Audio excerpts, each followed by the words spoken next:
When my husband suggested we should all spend a long weekend at his father's cabin in the mountains, I didn't think much of it. At first, I even felt a flicker of hope. Maybe, just maybe, we'd reconnect up there, away from deadlines, traffic, and that numb routine that had become our life. But the moment we arrived and I stepped inside that old wooden house, I felt it. Something was wrong. Not in the house. It was warm, cozy, with thick plaid blankets folded over chairs and the smell of pine in the air. No, it was something between the three of us. Something unspoken. My husband had barely touched me for months, and suddenly he thought a family retreat would help us? With his father? The same man who, for some reason, had started looking at me like he saw straight through my clothes? That night, lying in bed with the sound of creaking floorboards from the hallway and water running through the old pipes, I realized this weekend would change everything. Not because I wanted it to, but because I needed someone, to remind me that I still existed. And what happened in that cabin, what I did, was the thing I never meant to do. But let me tell you exactly how it happened.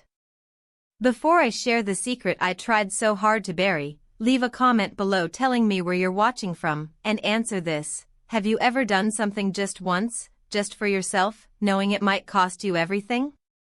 The windshield wipers squeaked back and forth, dragging slow, labored arcs across the glass as we climbed higher into the hills. I sat in the front passenger seat, my hands folded tightly in my lap, watching snow gather at the corners of the road. My husband was behind the wheel, focused on the curves and switchbacks, barely speaking. His father sat in the back seat, humming to himself, tapping a rhythm with one hand against his thigh. I kept staring ahead, silent. I already felt like the odd piece in a puzzle where everyone else fit naturally. The trip had been his idea, a weekend getaway, the three of us, to get fresh air and reset a little. He said it with that same tone he used when scheduling dentist appointments or organizing files, functional, or flat, without any spark. I nodded when he suggested it. What else could I do? The cabin emerged at the end of a narrow lane flanked by white birches and snow-blanketed pine trees. It was smaller than I remembered, and older, a sagging porch, icicles hanging like teeth along the roofline. Inside, it was warm, though the heat came in slow waves from the old wood stove. The living room and kitchen were practically the same space, separated only by a worn counter.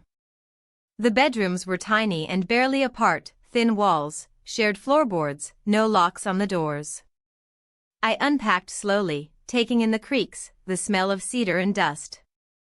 My husband had already buried himself in emails, even before we'd taken off our coats.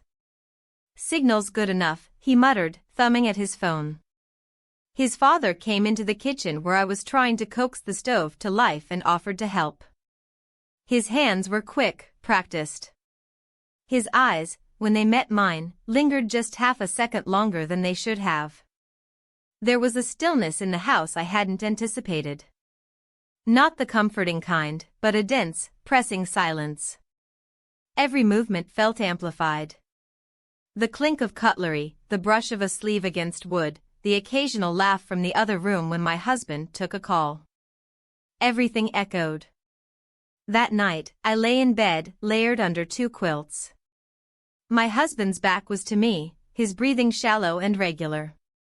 Through the thin wall I could hear the sound of water filling the kettle in the kitchen. I knew who it was. He padded lightly, barefoot, across the old pine floors. I watched the ceiling, following the shadows. A door creaked. Then quiet again. The night settled in, and I felt it wrap around me like static electricity, alive and waiting. The next morning, I awoke to a room filled with icy light and the smell of brewed coffee. My husband was already up, seated at the little table, typing with one hand and drinking with the other.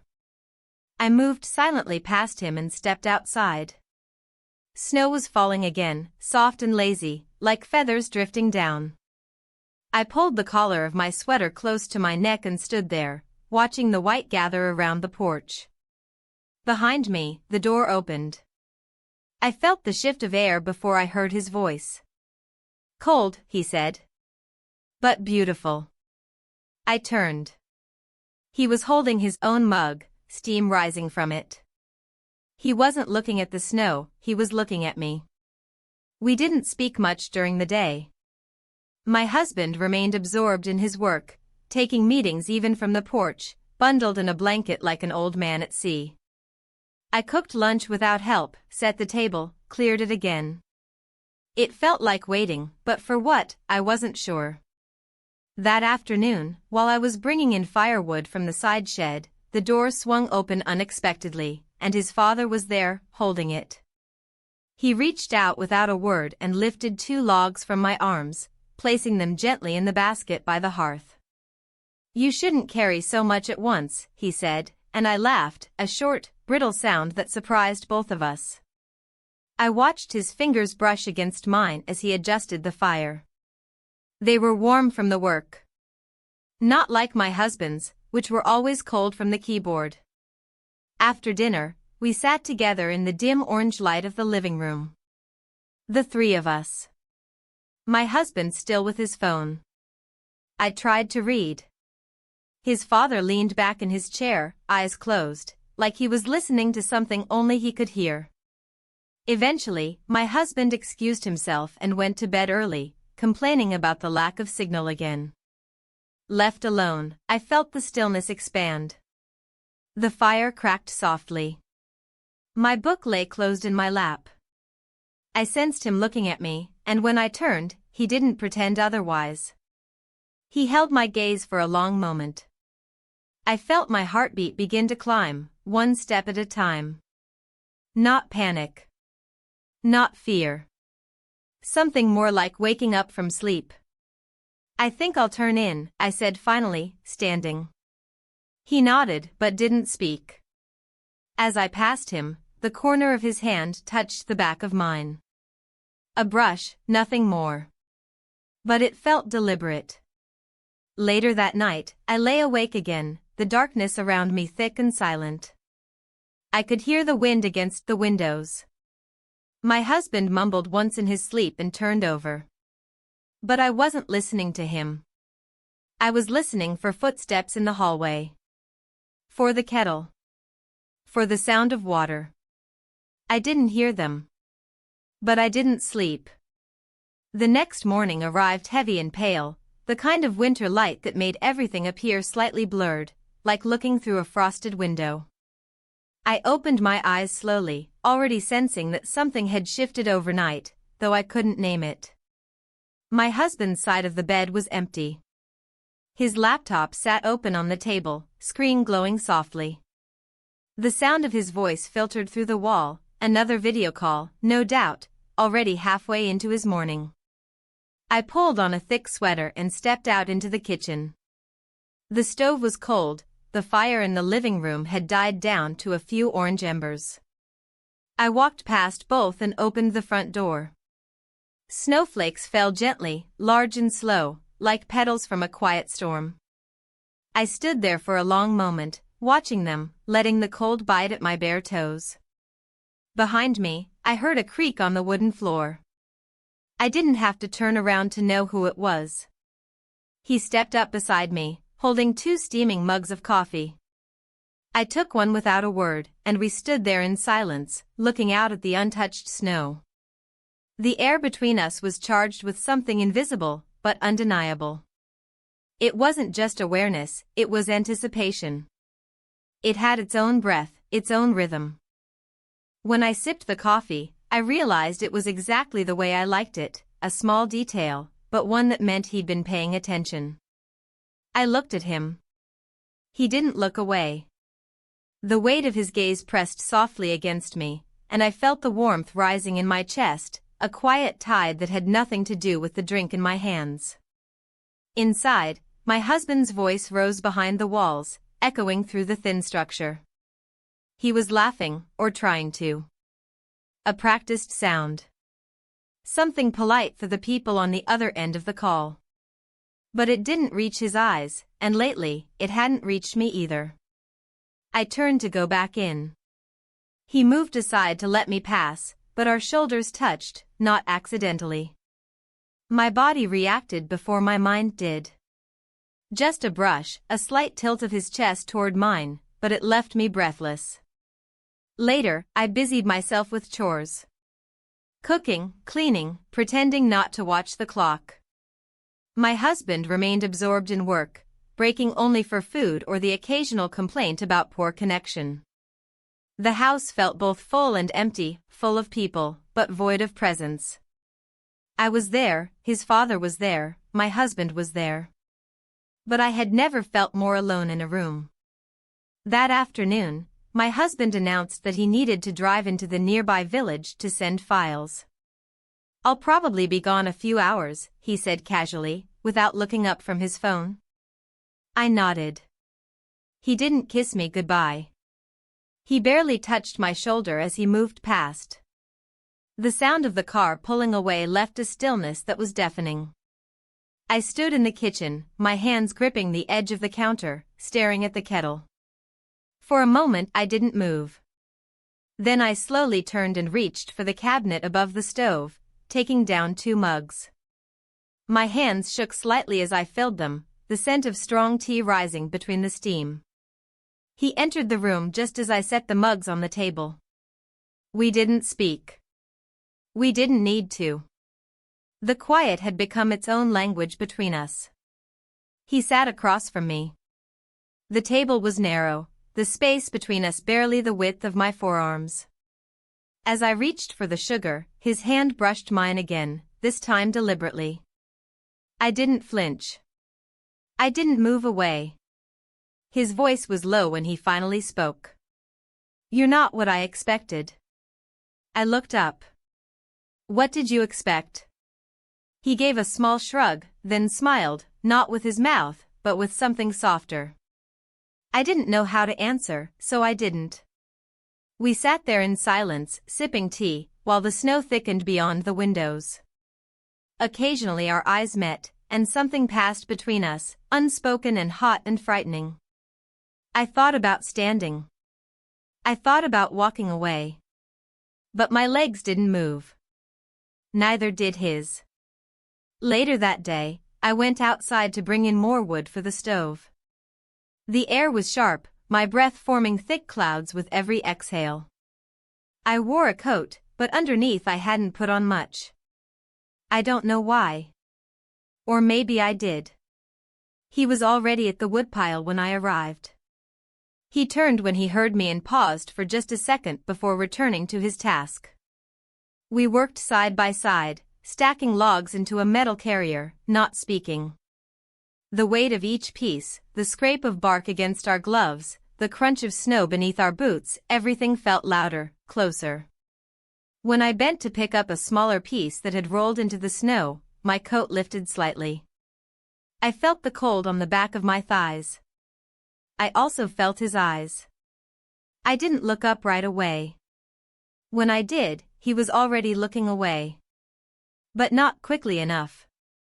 "You know," he said after a long pause, "that skirt, it's short." His voice was even. Calm. But I heard the hesitation beneath it.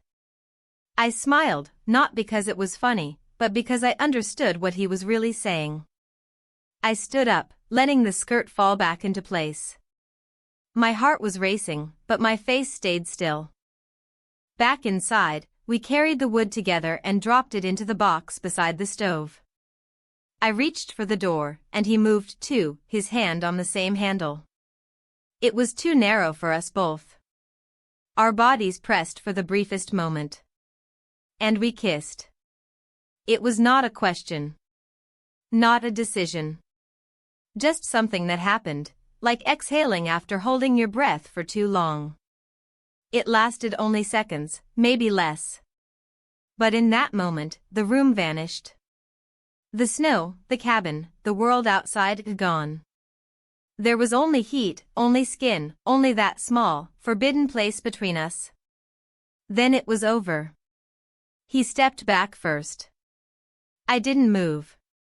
My hands were still at my sides, fingers curled slightly. He didn't speak. I didn't either. I walked past him and into my bedroom, closed the door, and leaned against it. My breathing was uneven. I felt something in my chest, not guilt exactly. Not shame. Something rawer. More immediate. I sat on the edge of the bed, staring at my hands.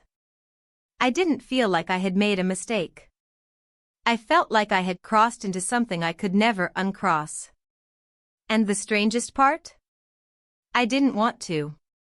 The air in the cabin had changed, though nothing around us looked different.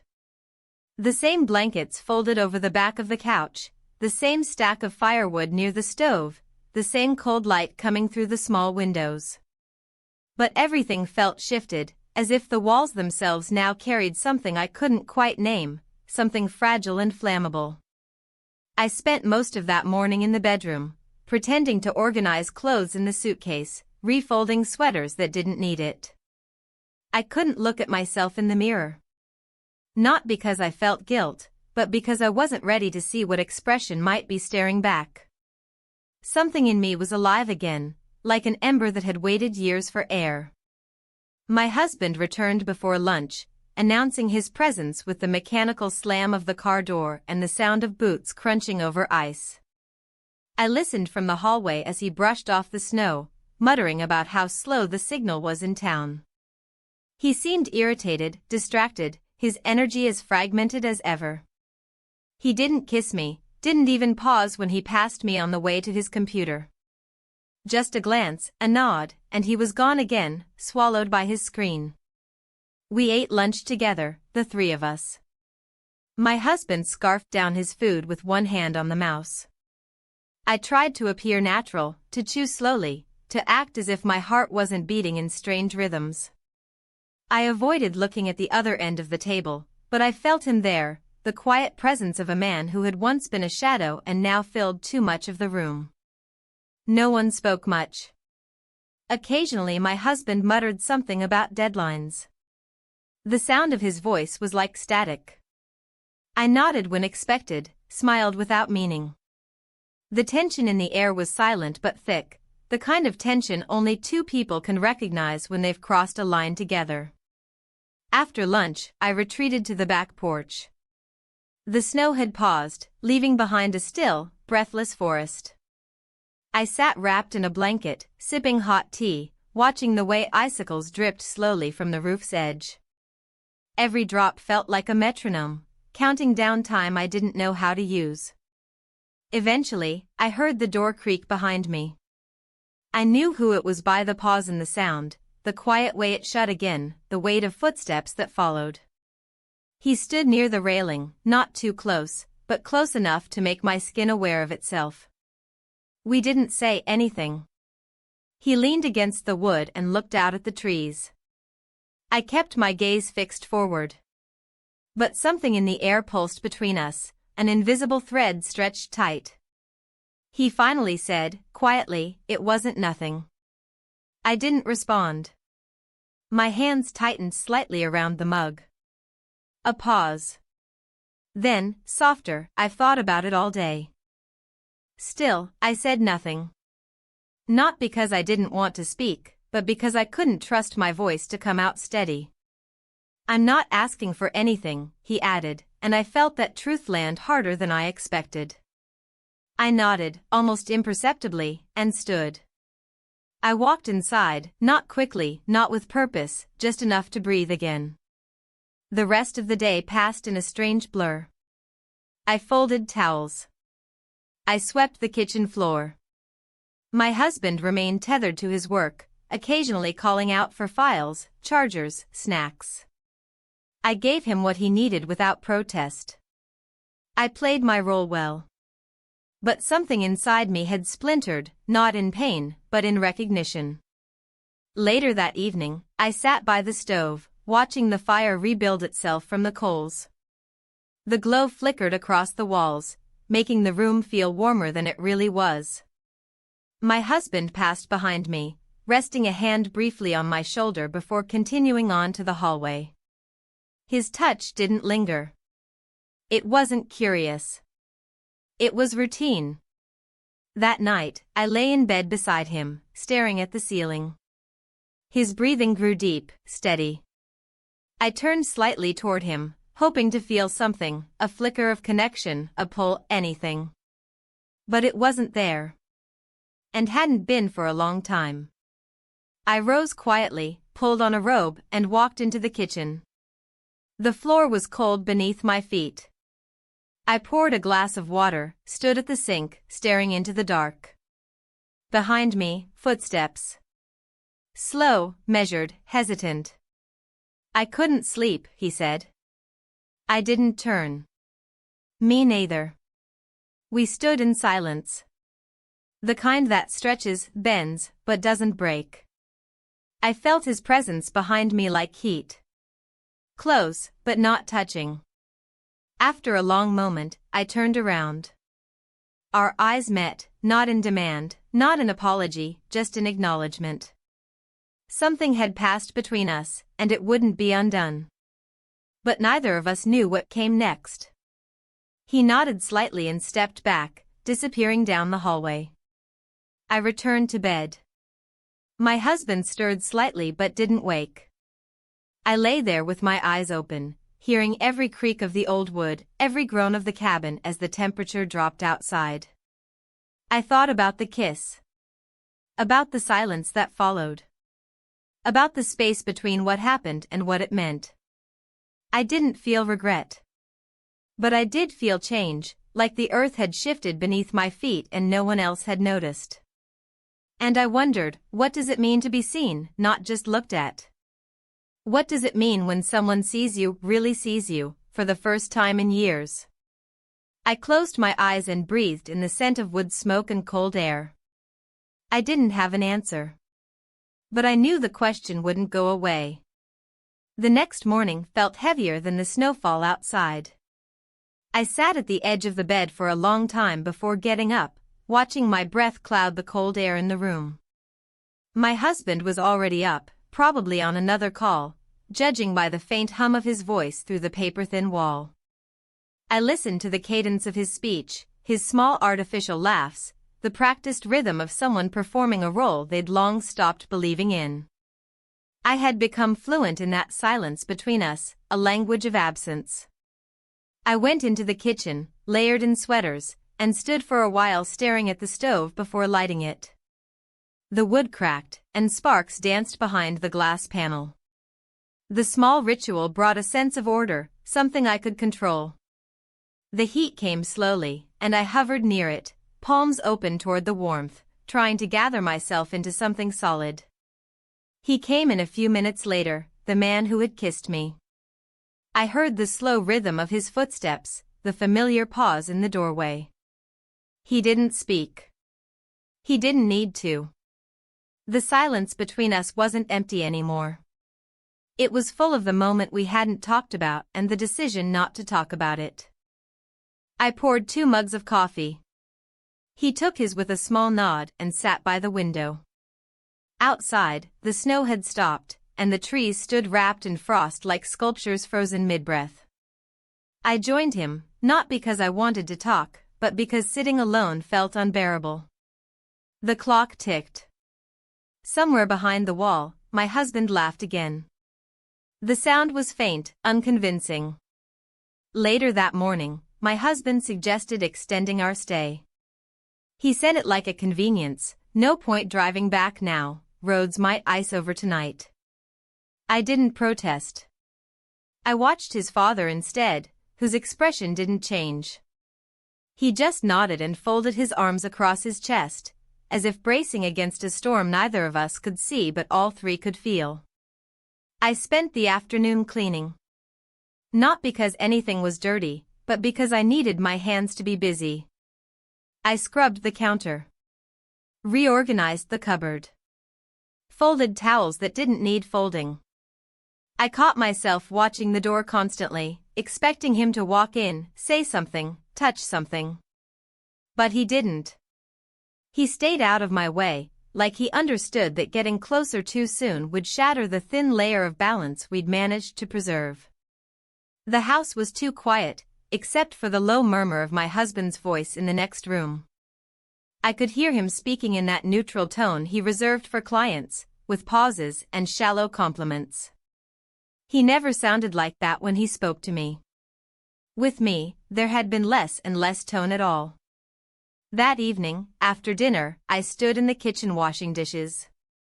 The water ran warm over my hands, the only thing grounding me. My husband came in briefly, mumbled something about needing more sleep, and left again. No kiss, no goodnight, just footsteps fading toward the bedroom. I stayed where I was, staring out the small window into the darkness, where my own reflection stared back. I felt him enter the kitchen. I didn't turn. I knew the shape of his breath, the careful quiet of his presence.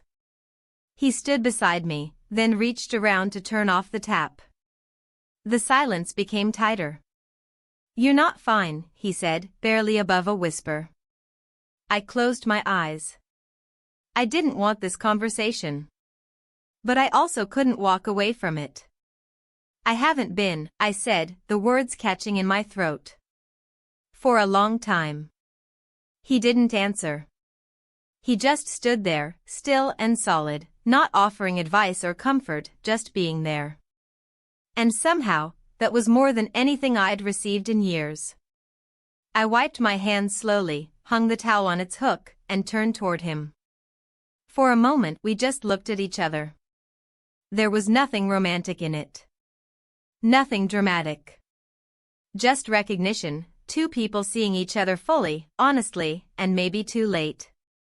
He reached into his sweater pocket and pulled out something folded, a small cloth, worn at the corners. He handed it to me without a word. When I unfolded it, I saw it was an old handkerchief, embroidered with initials that weren't his. It looked like it belonged to a woman. "It was my wife's," he said. "She used to carry it everywhere. Even when she didn't need to." I didn't ask why he gave it to me. I just held it for a moment, then gave it back. Something passed between our hands. Not longing. Something simpler. Sadness, maybe. A strange kind of loyalty. A mutual understanding that nothing we did next would ever be uncomplicated again. He left the room. I sat down at the table and stared at the grain of the wood. It was scarred and old, like every piece of furniture in the cabin, but still holding together. The next morning, I found his sweater draped over the arm of the couch where I'd sat the night before. It wasn't like him to forget things, he was deliberate, orderly. I picked it up. It smelled faintly of pine and something deeper, something warm. I carried it back to his room, hesitated for a second, then left it folded on the chair outside his door. I didn't knock. I didn't speak. I just placed it there, turned, and walked away. Outside, the snow had hardened into ice. The trees stood brittle, their limbs glazed with frost.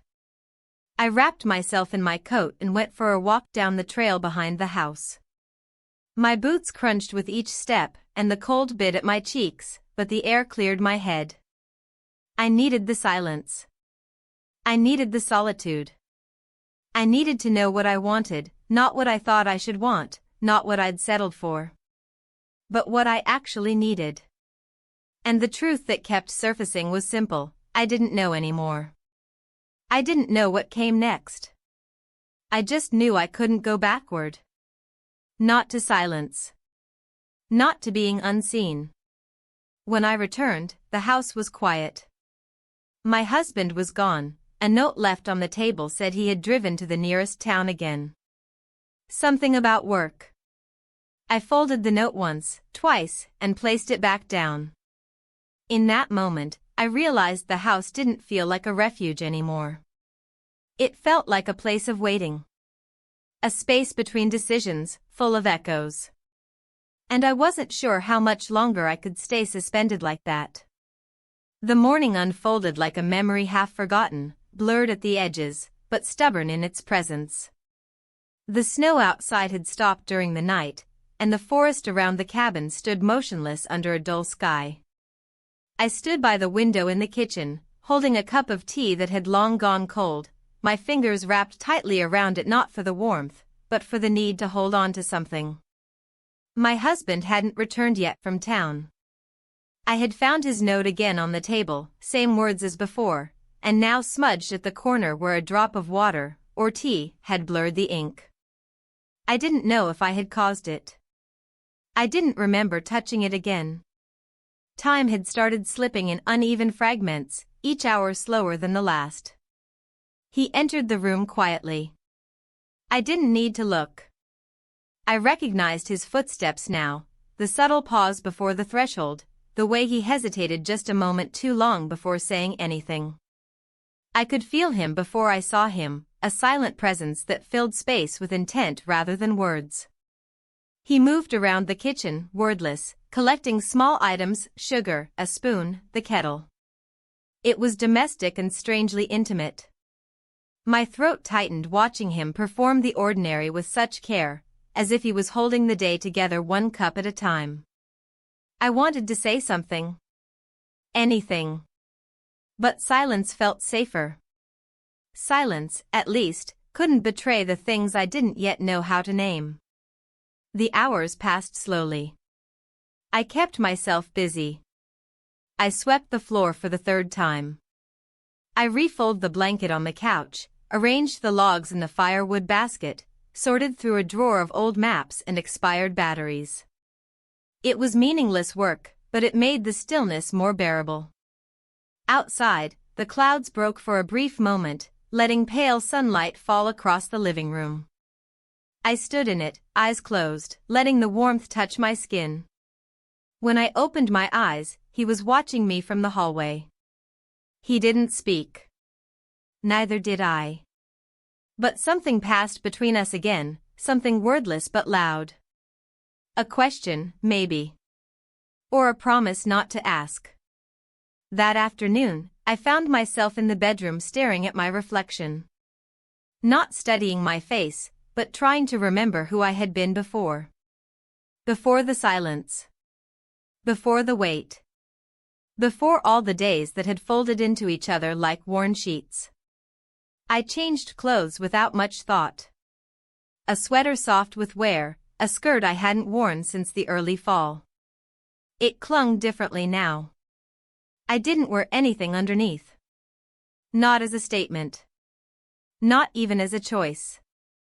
More like a whisper to myself that I could still feel something, still be aware of my own body, even when no one else was. I returned to the kitchen. He was sitting at the table, reading something.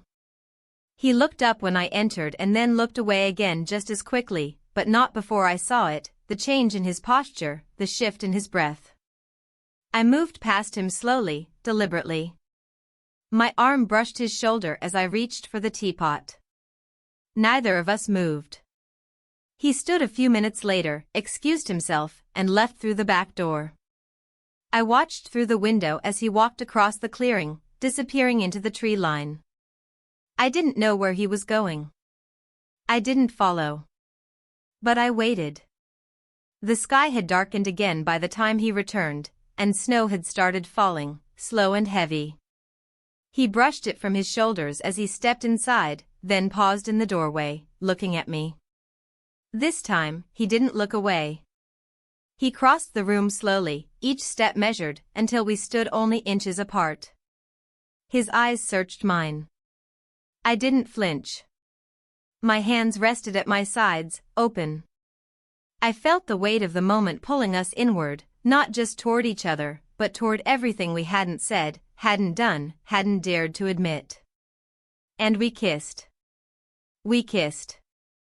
Afterward, the room seemed impossibly quiet, like the air itself had been holding its breath. I stepped back first, barely, just enough to feel the distance return between us. He didn't speak. Neither did I. It would have ruined the silence. I walked away slowly, my pulse still loud in my ears, and went into the bathroom. I closed the door and leaned against the sink, gripping its edges.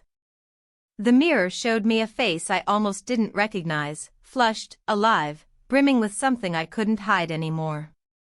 My hands trembled as I turned on the tap. The water ran cold. I let it numb my fingers, tried to steady my breath. It didn't work. Later, we ate dinner as if nothing had happened. My husband still hadn't returned. The empty third chair remained untouched, the silence around it growing more pronounced. I noticed how he watched the clock more than usual, how his eyes flicked toward the front door when a gust of wind made it creak. I realized then that the guilt I expected hadn't come. What came instead was clarity. A strange, quiet knowing that something had ended long before this kiss, and something else had begun the moment we stopped pretending it hadn't. The fire burned low in the stove as the evening deepened. He offered me a blanket, and I took it without words. We sat on opposite ends of the couch, the silence between us no longer sharp, but softened by understanding. I went to bed early. Alone. The sheets were cold. I lay there listening to the wind outside, to the slow ticking of the clock in the hallway. Every sound was louder than usual. Every thought clearer. I wasn't afraid of what had happened.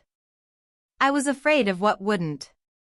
I didn't sleep much that night. But I didn't feel tired either. Morning would come. So would consequences. But for the first time in a long time, I felt like I had made a choice that belonged entirely to me. The next morning unfolded with an uneasy stillness that stretched across the house like a fresh sheet of ice, silent, cold, and fragile.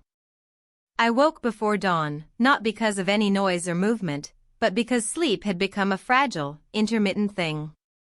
I lay in bed watching the ceiling change color from deep gray to a dim, snowy blue, listening to the creaks of the old cabin settling into another winter morning. My husband still hadn't returned. I checked my phone.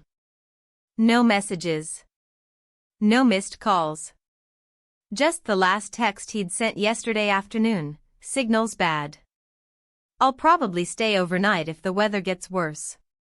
That was it. No punctuation. No question. Just distance turned into words. I dressed in layers, moving slowly. My body felt heavier than usual, not from tiredness but from the weight of awareness. Everything around me seemed sharper, the roughness of the wool sweater against my arms, the scent of smoke still lingering in the hallway, the thin sound of the kettle beginning to boil. Every detail felt purposeful now, as if the world had leaned in closer to listen. He was already in the kitchen when I walked in. His presence no longer startled me. There was a new familiarity to it, something both comforting and dangerous. He stood by the stove, pouring water into 2 mugs. When he turned and handed me one, I accepted it silently. Our fingers touched briefly. Neither of us flinched. We sat in the living room, sipping tea, saying nothing. The fire crackled behind the glass door, the only sound in the room. I tried to focus on the steam curling from my mug, the pattern in the fabric of the blanket draped across my knees, but my eyes kept drifting toward him. He looked tired, not from lack of rest, but from something deeper. I could feel it mirrored in myself. We had crossed a line, and now we were living in the space on the other side of it. A space that felt both quiet and loud, empty and full. Mid-morning passed without incident. The day outside was still, the sky a solid white sheet. I stayed inside, pretending to read, folding and unfolding the same blanket, moving between rooms as if looking for something I couldn't name. He kept his distance but never strayed far. We moved around each other with careful coordination, like dancers avoiding a collision that had already happened. In the afternoon, I decided to go for a walk. The air outside was sharper than I expected. I pulled my coat tighter around me and stepped carefully across the porch and onto the snow-packed trail that curved behind the cabin. The trees stood silent and motionless, their limbs stiff under the weight of frost. Each step I took crunched softly beneath my boots, and the cold air filled my lungs with something that felt almost like clarity. I walked without direction, without a destination, just forward, needing space, needing movement, needing to feel something other than the stillness that had taken root in my chest. By the time I returned to the cabin, my cheeks were red, and my fingers numb through my gloves. I stamped my boots on the porch, brushed the snow from my coat, and stepped inside. I turned toward him again. He met my gaze without flinching. "You said yesterday that you weren't asking for anything," I said. "Are you still not?" His expression didn't change. But his voice was quieter when he replied. "I don't want to take what isn't mine." I looked down at my hands. "I don't know what's mine anymore." A long pause followed. The fire crackled. The wind howled softly at the windows. "That's the hardest part," he said. "Not knowing." I nodded again. I wasn't angry. I wasn't confused. I was just tired of pretending that things could be smoothed over like sheets pulled tight across a wrinkled mattress. That evening, we didn't speak much. My husband still hadn't returned. The silence around his absence began to feel heavier, as if the air in the house had thickened with unanswered questions. I prepared a simple dinner, soup, bread, tea, and we ate together at the small table. The chairs creaked when we shifted. The dishes clinked softly. We moved slowly, deliberately, as if our gestures carried more weight now. Afterward, I washed the plates while he dried them. The kitchen was warm, the fire still glowing in the next room. I handed him a bowl, and his fingers touched mine. I didn't move away. We stood there for a long moment, not speaking. Just holding the weight of that small contact. Later, as I lay in bed, I watched the moonlight stretch across the wooden floor. I listened to the night sounds, the wind, the crack of ice, the distant creak of the cabin settling again. My husband still hadn't returned. But the part of me that had waited for him, truly waited, wasn't sure it still existed. And as the house fell deeper into silence, I began to understand that the things we don't say are sometimes louder than the ones we do. And I knew, deep in my chest, that we were not done. Not yet. The morning broke slowly, with a pale gray sky filtering through the windows and casting soft, uncertain shadows across the floor. I lay still for a while, listening to the subtle sounds of the house, the faint hum of the wind, the ticking clock in the hallway, and somewhere farther off, the creak of floorboards beneath careful footsteps. The silence was familiar now, almost comforting, but there was something underneath it today, a sense of waiting, or perhaps a question that hadn't been asked yet. I rose quietly and dressed without turning on the light, the weight of the previous days still settled across my shoulders. Every movement felt deliberate. I brushed my hair, tied it back, pulled on warm socks. The house was cold, and my fingers moved stiffly as I wrapped myself in a thick cardigan. When I opened the bedroom door, the warmth from the wood stove greeted me like a breath I hadn't realized I'd been holding. He was already in the kitchen, his back to me as he poured coffee into two mismatched mugs. The smell filled the room, rich and grounding. He didn't turn around when I entered, but I saw his shoulders lift slightly as if acknowledging my presence. I moved slowly, took the mug he offered without a word, and sat across from him at the small table. We sipped in silence, the only sounds the occasional shift of the cabin's old frame and the soft clink of ceramic on wood. Outside, snow continued to fall, delicate and constant, blanketing everything in sight. The sky held no break, no promise of light, only the endless quiet of winter pressing down over the trees. I watched it for a long time, letting my thoughts drift with it, feeling the stillness settle into my chest. Midway through the morning, I found myself standing by the window in the living room, cradling my second cup of coffee, trying to ignore the hollow ache that had taken root in my stomach. I wasn't hungry. I wasn't full. I was something else entirely, stretched thin between what had already happened and what hadn't yet come. He entered the room without speaking, moved to stand beside me. We watched the snow together, side by side, our reflections barely visible in the glass. I could feel his presence like gravity, pulling quietly but unmistakably. "I keep thinking," I said softly, "about how easy it is to forget yourself. To become invisible even to the people closest to you." He didn't answer right away. His gaze stayed fixed on the window. "You weren't invisible to me," he said, finally. The words sat between us, not loud, not fragile, just real. I didn't look at him, but I let the truth of it move through me, slow and heavy. The day passed quietly. We shared tasks without talking much, clearing the snow from the porch, bringing in more firewood, preparing a simple lunch. Our movements had become instinctive, unspoken. We weren't avoiding each other. We were coexisting in a space that had narrowed into something intimate without ever needing to be named. By late afternoon, the snow had deepened. The car was almost completely covered. I checked my phone again. Still nothing. My husband hadn't returned, and I no longer had any idea when he would. Or what he would say when he did. I stood in the kitchen staring at the note he'd left 2 days ago. I'd unfolded and refolded it so many times that the crease was starting to wear through. The words hadn't changed, but their meaning had. Or maybe I had changed. I couldn't tell anymore. He came into the room just as I was refilling the kettle. Our eyes met briefly, and something in his face told me he knew that the absence of my husband was no longer the most pressing weight in the room. We didn't speak. Instead, I turned back to the counter and reached for the tea bags. The kettle began to whistle just as I finished preparing the mugs. The sound was sharp and sudden, cutting through the quiet like a crack in glass. I turned it off quickly, but the echo lingered. We sat again at the table, both staring into our cups.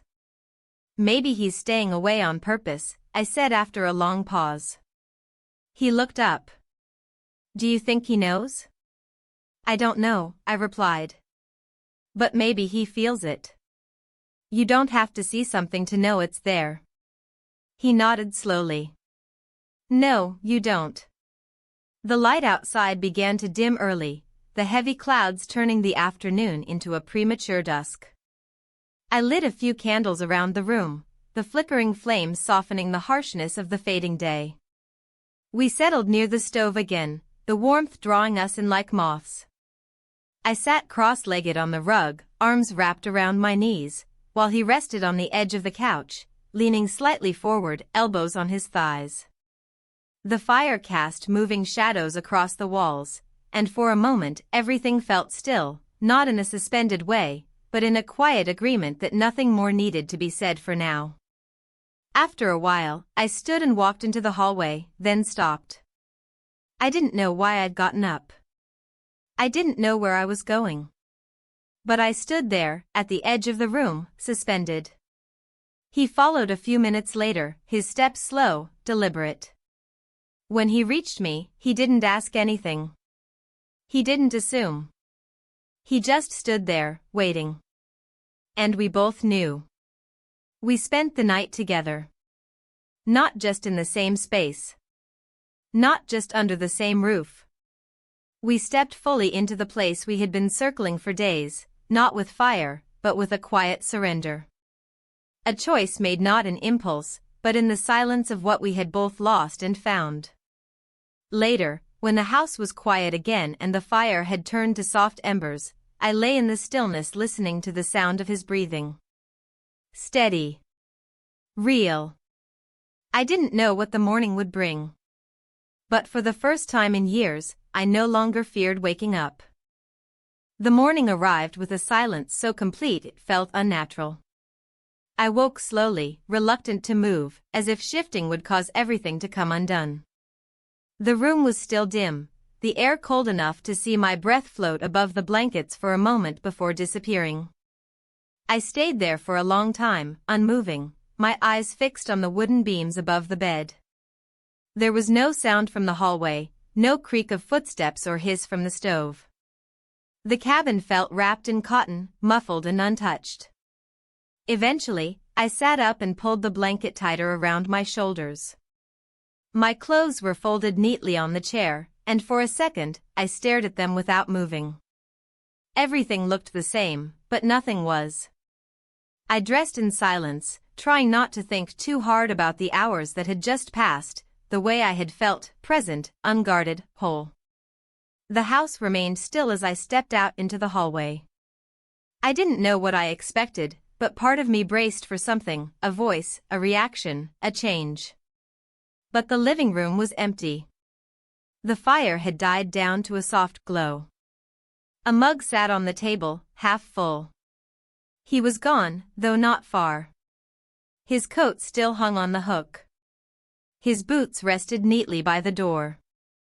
I moved into the kitchen, preparing coffee without thought. The rhythm of it felt grounding: water, filter, measure, wait. I poured the first cup for myself and then, out of habit, poured a second. I set it on the table beside the first and stood there for a moment, staring at both. It felt like a ceremony of some kind, though I couldn't name what it marked. When he came back inside, I didn't turn around right away. I heard the snow falling off his coat, the low breath he released as he stepped into the warm air. He didn't speak. Just moved past me, quietly, and picked up the mug. I stood at the counter, hands wrapped around mine, and we drank without saying a word. For a long time that morning, we barely crossed paths. Not out of avoidance, but out of something more delicate. We were aware of each other in every room, in every motion, but we moved with a shared caution. A kind of reverence, maybe. As if whatever we had entered into couldn't yet bear too much weight. Around midday, I found myself standing outside on the porch, staring at the driveway buried beneath a soft crust of snow. The car was just a shape now, half claimed by the white around it. Tracks from the previous days had vanished. Everything was clean, quiet, reset. I leaned on the railing, breathing in the cold. My thoughts didn't feel like thoughts, more like fragments, flashes of emotion that didn't yet have form. I wasn't sad. I wasn't guilty. But there was something sharp in my chest, not pain, exactly. Something more like awakening. He joined me a few minutes later, stepping onto the porch with slow, even steps. We didn't speak. The silence had become a language all its own. The snow fell lightly between us and the trees, dressing the branches with thin white lace. I felt him standing just behind me, not close enough to touch, but close enough to feel. I don't know what this means, I said finally, my voice nearly lost in the wind. Neither do I, he said. We stayed outside for a while, watching the world blur beneath falling snow. I thought about my husband. About where he might be. What he might be thinking. Whether he knew or simply didn't want to know. I thought about how many days we had lived beside each other like strangers, and how I had once believed that was enough. Later in the afternoon, I sat at the table and stared at the note he had left. I smoothed it out again, as I had so many times before, but this time I read it differently. Not as an excuse, but as an exit. A quiet one, without confrontation. Without answers. He came into the room and stood beside me. I could feel his eyes on the paper. You think he's coming back? He asked. I don't know, I replied. But if he is, it won't be for me. Not really. He didn't respond. I folded the note again and set it aside. That evening, I made dinner slowly. Chopped vegetables with measured movements, stirred the soup without rushing. The kitchen filled with warmth and scent, and for the first time in days, I felt the urge to make something that mattered, even if just a meal. We ate together, quiet but not tense. It was a different kind of quiet now. One that held understanding, not hesitation. Our eyes met occasionally across the table. No words were necessary. The fire in the stove burned strong. The snow outside had slowed. After dinner, I found myself alone in the living room, turning the same book over in my hands that I had been pretending to read all week. The pages felt heavy, the story irrelevant. I set it down and instead focused on the rhythm of the fire, the slow movements of the flames curling against the glass. He entered a while later, paused in the doorway, and then came to sit across from me. We didn't face each other directly. Just existed in the same space, breathing the same warmth. I closed my eyes for a moment, and when I opened them again, he was still there, unchanged, solid. "I don't know what happens now," I said softly. "No one does," he said. I nodded, letting the truth of it settle. We were suspended in a moment that didn't yet have a future. But for the first time, I didn't need one to feel real. When I went to bed that night, the room felt different. Not unfamiliar, just altered. The silence wasn't empty. It was full of what had passed, of what might come.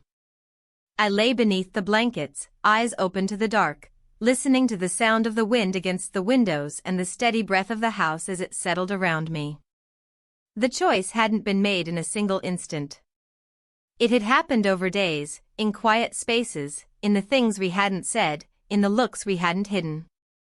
It had happened in the places between touches and in the gaps where my husband had stopped being present long before he ever left. And in that stillness, I began to realize something simple, something I hadn't dared admit until now. I wasn't waiting anymore. The snow had stopped during the night. I could tell before I even opened my eyes, the way the light entered the room differently, the way the silence had softened. I sat up slowly, the wooden floor cold under my feet, and crossed to the window. Outside, the world was blanketed in white, but the sky above was clear, pale blue with streaks of soft pink stretching toward the horizon. It was the kind of morning that hinted at change, even if you weren't ready for it. I moved through the motions of dressing, brushing my hair, washing my face. My reflection in the small mirror above the sink looked tired but calm, as if the parts of me that had been fractured were slowly finding their way back together. Not healed, not yet, but no longer breaking. The house was quiet. I stepped into the hallway and immediately noticed the shift. His boots were gone from beside the door. His coat too. The mug he always used wasn't on the table. My chest tightened, not in panic, but in understanding. Something had shifted while I slept. There was a note on the kitchen counter, folded once and weighed down by a small stone, something he must have found outside. I stood for a long time before picking it up. My fingers hesitated at the fold, and for a moment, I wondered if I even wanted to read it. But I unfolded it anyway. It wasn't long. Just a few lines, written in a steady hand. I needed space to think. "I'll be back. You don't owe me anything. But I'll be here if you want me to be." No signature. No date. Just that. I set the note down carefully, then stood at the sink, staring out at the snow-covered yard. The world looked so clean, untouched, like something that could be remade if only you knew where to start. But I didn't feel clean. I felt exposed, not in a shameful way, but like a tree after the leaves have fallen, bare, honest, waiting. I didn't cry. I didn't feel abandoned. I felt grateful for the space. For the silence. For the fact that he hadn't tried to frame it as anything more than what it was. The day passed slowly. I cleaned again, not out of necessity, but because it helped.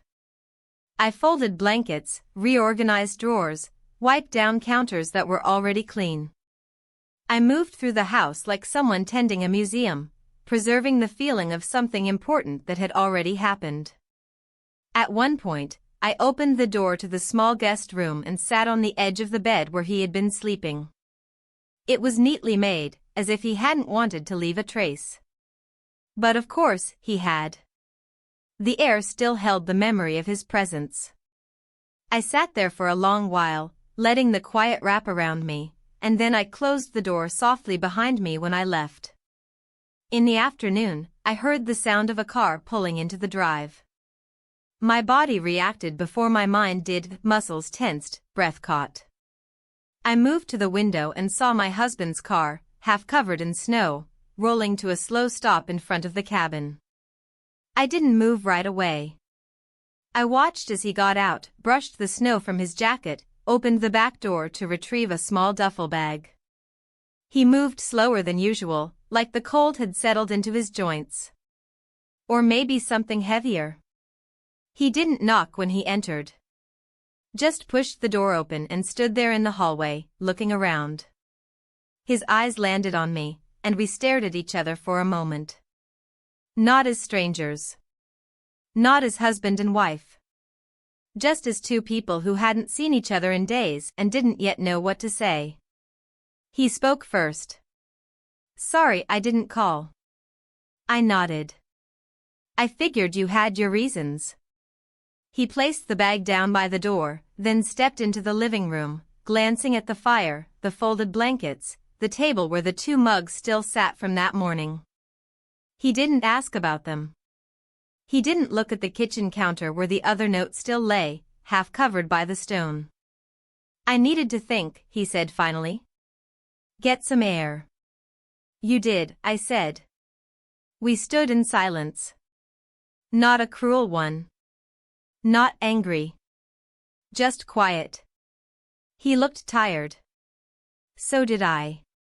"I'm not here to ask questions," he said, and something in me loosened. "I wouldn't have answers anyway," I replied. He gave a faint nod and moved toward the hallway. "I'm going to shower."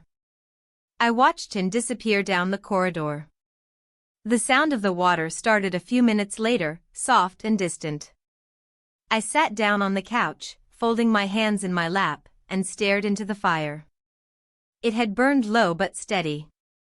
When he returned, dressed in clean clothes, his hair damp, he didn't look at me. He moved toward the kitchen and poured himself a glass of water, then leaned against the counter for a while, drinking slowly. "There's soup if you're hungry," I offered.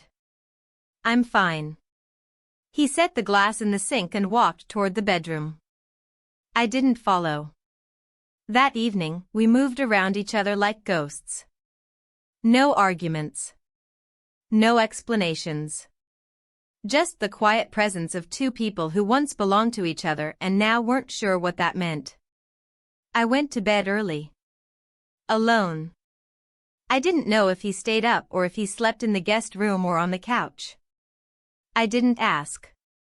I lay there in the dark, my eyes open, listening to the wind outside and the creaks of the house settling. The silence wasn't heavy anymore. It was just quiet. A pause. A breath. I didn't regret what had happened. But I knew the shape of what came next would not be something anyone else could define for me. Not my husband. Not the man who had left the note. Not even the woman I had been before this trip began. And as I drifted into sleep, I understood something with perfect clarity. Whatever happened now, I had stopped waiting for permission. The next morning arrived with an almost unnatural brightness. The snow had stopped completely, and the sky outside was a solid, uninterrupted blue. Light poured in through the cabin's windows, casting long, clean lines across the floors and walls, highlighting every grain in the wood, every speck of dust. It felt like the kind of day that demanded clarity, or at least movement, a shift from where things had been suspended. I woke alone, as I had expected. My body ached in the familiar way of restless sleep, my limbs stiff from staying in one position too long. I stretched slowly, the blanket slipping from my shoulders, and sat on the edge of the bed for a while, letting the quiet of the house settle around me. I could hear faint movement from the kitchen. Drawers opening, the low hum of a kettle. It wasn't rushed, or loud, just ordinary. By the time I stepped out into the hallway, the smell of coffee had filled the cabin. I moved toward it instinctively, my feet bare against the cold floor. My husband was standing by the stove, back turned, stirring something in a small pot. He didn't look up when I entered. There were 2 mugs already placed on the table. A plate of toast. Butter, jam. The kind of breakfast we hadn't shared in months. "Morning," he said, without turning. "Morning," I replied. We sat across from each other, quietly eating. The sound of the spoon against the bowl, the occasional clink of a knife against the plate, filled the room. I tried to focus on the food, on the warmth of the mug in my hands, on the way the butter melted into the toast, but my mind kept drifting. At some point, he set his spoon down and looked at me. His eyes were tired, not from lack of sleep, but from something deeper. A knowing. A resignation.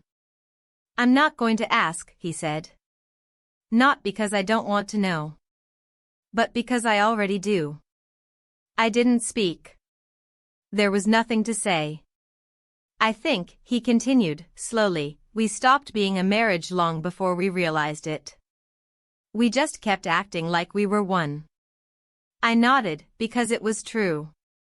There was no anger in his voice. Just honesty. "I don't blame you," he said. That caught me off guard. Not the words, but the softness of them. "I do," I said quietly. "I did. But now I'm just tired." We sat in silence again, the kind that no longer felt like a wall. More like a mutual understanding, an acknowledgement of what had already been lost and couldn't be retrieved. "I'll stay here a few more days," he said. "After that, I'll figure things out." I nodded again. "Okay." He cleared the dishes without waiting for help, rinsed them in the sink, dried his hands on a towel. Then he left the room without another word. I stood there for a long while after he left, staring at the empty table, at the crumbs scattered across the wood, at the faint steam still rising from my coffee. I felt neither sadness nor relief. Just the weight of finality. Later that day, I took a walk. The snow had hardened overnight, and my boots crunched loudly with each step as I followed the trail behind the cabin. The air was crisp but not harsh, the sun warming my face in slow pulses. I breathed deeply, letting the cold fill my lungs, and kept walking until the cabin disappeared behind the trees. I stopped at a small clearing where the snow glistened untouched. There was no path forward here, no tracks. Just open white. I stood still, watching the wind stir the branches above, thinking about all the years that had led here. Not just the ones with him, or the ones I had spent being careful, but the years I had spent shrinking myself, smoothing over discomfort, filling silences that didn't belong to me. I wasn't angry anymore. Not with him. Not with myself. But I wasn't willing to carry pieces that didn't fit anymore. When I returned to the cabin, he was gone. I knew the sound of his car engine, the way the tires moved slowly across the gravel. I found another note, simpler than the one before, just a folded piece of paper that said, "Take care." No accusations. No goodbyes. Just closure. That night, I sat alone by the fire. The couch felt bigger without him in it, and the room quieter in a way that wasn't uncomfortable. I pulled the blanket over my legs, sipped tea, and stared into the flames. I thought of the man who had left the other note. The one who had seen me, not the version I'd performed, but the parts of me I hadn't even remembered were there. I thought about how gently he had handled the truth between us. How he hadn't pushed. How he had left space for me to choose. I didn't know when, or if, he would return. But for the first time in years, I didn't feel like I needed someone to complete me. I didn't feel invisible anymore. I cleaned the kitchen before bed. Wiped down the counters. Put away the mugs. The simple things, done slowly, with care. When I lay down, I didn't feel haunted. I felt still. Whole. And in that quiet, I finally understood something I had never dared admit before. You don't always need a happy ending. Sometimes, you just need an honest one.